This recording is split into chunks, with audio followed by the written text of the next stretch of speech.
The U.S. men's national basketball team dominates South Sudan in their Olympic rematch now that the games matter.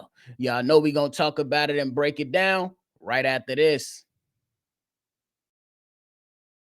Thank you for tuning in to the number one place for your basketball fix, NBA Central, hosted by the Cognac Boys. What's going on, ladies and gentlemen? Welcome back to another episode of NBA Central. I am your host here, bringing you that recap for today's Olympic matchup for the men's USA basketball team who took on South Sudan in the highly anticipated rematch for a lot of fans. As we seen, South Sudan pretty much put the pressure on the men's USA basketball team in their exhibition matchup.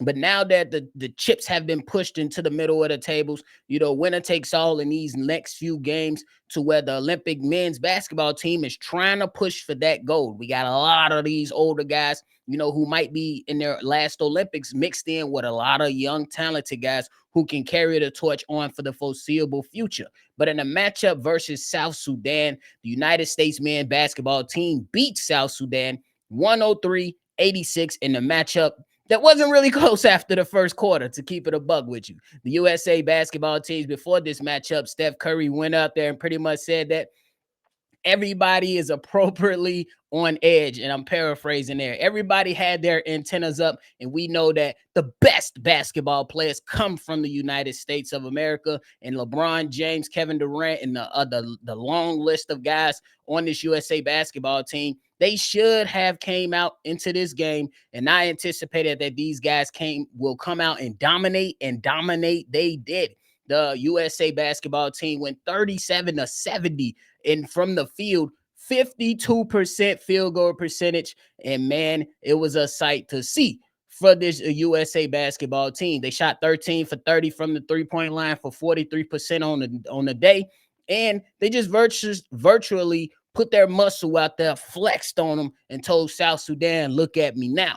Now, the craziest thing is that Bam Adebayo was the guy, who stepped up to the forefront and put the pressure on South Sudan today, as he was the leading scorer for the squad with 18 points, 2 blocks, 1 steal, 1 assist, 7 rebounds, completely filling the stat sheet. And then along that, what was crazy is that we seen Jason Tatum, a guy who received a DNP in men's USA basketball team the last game versus Serbia. For whatever reason it was, Steve Kerr said he felt like an idiot, didn't play Jason Tatum, and a lot of people had a lot of different things to say. It was a lot of people virtually called it disrespectful, and Steve Kerr came out and reiterated that Jason Tatum will play in this South Sudan game, but he necessarily didn't say that Jason Tatum will start. And the crazy thing is not only did Jason Tatum start, Joel Embiid found himself on the bench. And Jason Tatum, he had himself a pretty decent outing. You know what I'm saying? It was just 4 points, but it wasn't all too bad. You know what I'm saying? A lot of people going to point to the plus minus at a -4, but it ain't -15 like Joel Embiid. And keep it real with you, the craziest thing is I didn't see Joel Embiid getting a DMP. That's just me personally. I didn't see Joel Embiid receiving a DMP, but one can argue that it was warranted for Joel Embiid. He has not seemed to be a great fit as of right now in the 2 games, when the game started to matter after the exhibition. And Joel Embiid right now is, he receiving a lot of smoke because now you're being placed, and we know how great you are, but now you're being placed with other great players, and it seems like his style of play, his skill set is not necessarily fitting with the rest of the men on USA basketball. And unfortunately, I kind of seen it coming. I didn't expect it, but I knew it always was a possibility for Joel Embiid, to have at least his minutes cut. I didn't see him not getting anything. 0. He got a straight goose egg in every single category. One player that received the DMP alongside Jason Tatum in the last matchup versus Serbia, Tyrese Halliburton, even got him about 7.5 minutes of action, and he put up 6 points. So Joel Embiid in this matchup couldn't, and I wonder how y'all feel about that. You know what I'm saying? How do you guys necessarily feel about Joel Embiid not really getting that tick? Is it a knock on him as the player? Is it a knock on the coaching staff for selecting him? And I kind of understand it why they selected him. You want to kind of fill out this team to the best of its ability. You know, when you go against teams like a Serbia and you got the joke over there, and now you look at France with Rudy Gobert and Victor Wembanyama, and you say, hey, we need to make sure that our front court is stacked. So I don't see in the future, depending on the matchup, Joel Embiid not being called to the forefront again, but you never know. You never know.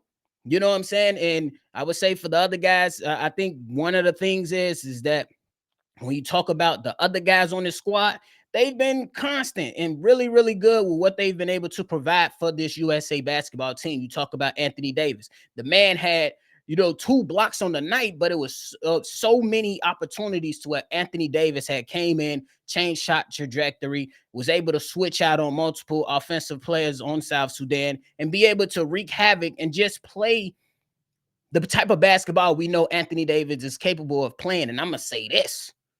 Rudy Gobert, no more defensive player of the years for you, man.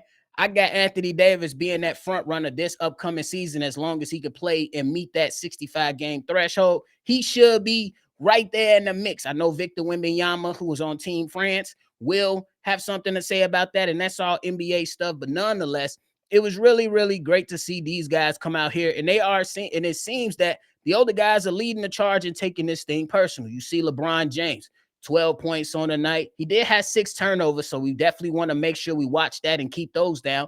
But 12 points, 5 assists, and 7 rebounds is nothing to sniff at. And along with Steph Curry, it was shocking to see Steph Curry only put up 3 points. But guess what? Steph Curry ain't never going to go with a DNP, not under Steve Kerr.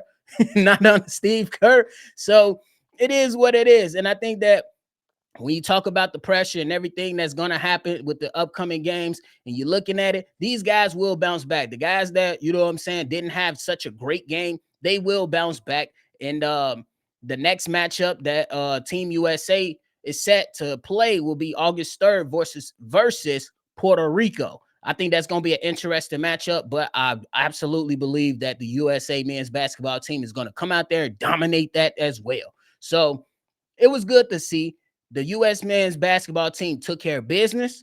They did what they were supposed to do, but just know that the going gets tougher because now you're looking at Serbia, who might, be able to bounce back a little bit. You're looking at France with Victor Wembanyama, who's been cooking over there. You look at Germany, they still got some players over there, and they look like they doing decent work. And then you got Canada.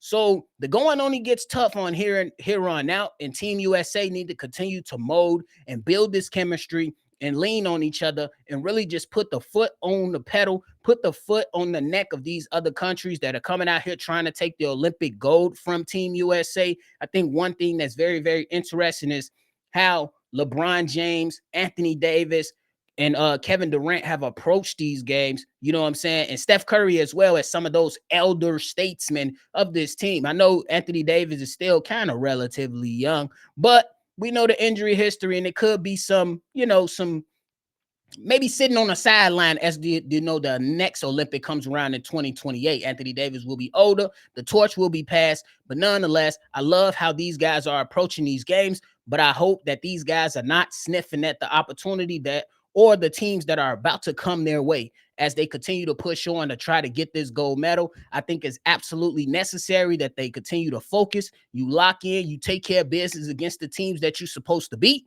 You took care of business against Serbia. You took care of business in South Sudan. Now you absolutely have to take care of business against Puerto Rico. And then you see where you go from there and just be prepared because, again, these other teams that's going to be in the mix, they got a lot of NBA talent on there. We're talking about, and one specific team that I'm really, really looking at early on, and just an early prediction is Team Canada, SGA, Jamal Murray, RJ Barrett. They got a lot of young talent over there, and NBA guys over there in Canada is really, really, I would say in a great position to push the USA. And we'll see what happens, man. But overall, great performance, dominant performance versus South Sudan. And we just gonna keep on pushing. Shout out to those USA basketball men. Keep grinding, keep balling, and we're gonna see what the results in at the end of the day. Because we right here, USA basketball team, I believe this is the greatest basketball group in the world, the USA men. I know there are other players that are catching up per se, but when you talk about grouping, you break it down, the USA is absolutely more stacked than said individuals from Serbia, like a Joker, from Greece, like a Giannis, or you know what I'm saying? So just keep it going. Let's keep doing what we got to do to make sure we capture that goal. But that's it for me today, ladies and gentlemen. I just want to bring you all a quick update and let you know how the USA team dominated South Sudan. Y'all already know. Before you get up out of here, hit the subscribe button. We are trying to hit our next milestone in our growth at 2K. So share this with your mama's mama and subscribe on your way out. And hit the like button and go ahead and throw a comment or two in the chat so we can chop it up. Thank y'all so much for tuning in to NBA Central. I'm going to catch y'all on the next one for sure. This has been a presentation of the Breaks Media.